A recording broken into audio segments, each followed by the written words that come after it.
Hodně na ní soustředěný. Stát? No, tak, dobrý, ale dál nechoďte, jo? Prosím tě. Dobrý. Zůstaňte a dál se nepohybujte. Budeme cvičit ten pohled a tam a zpátky, jo?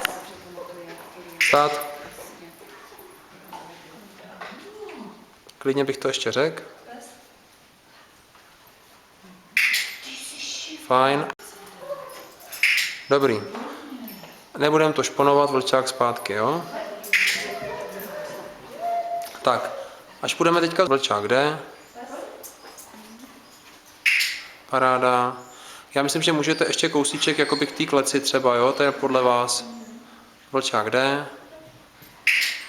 Paráda, teď bych řekl, že jste na hraně, jo? Necháme ho, ať se na vás dvakrát, třikrát koukne.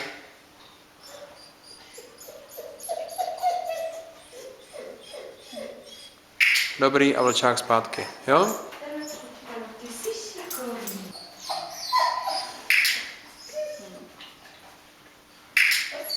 Fajn.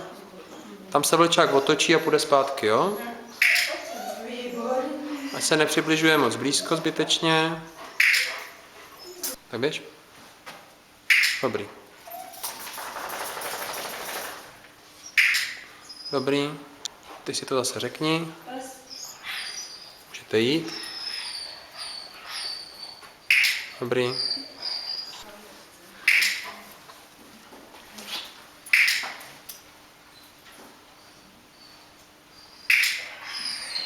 Jste proti sobě a ty řekneš pes, on se na něho koukne. Jdete? Dobrý, kouk se na tebe, zpátky zastav, stůj, odměň a vlčák přejde pryč.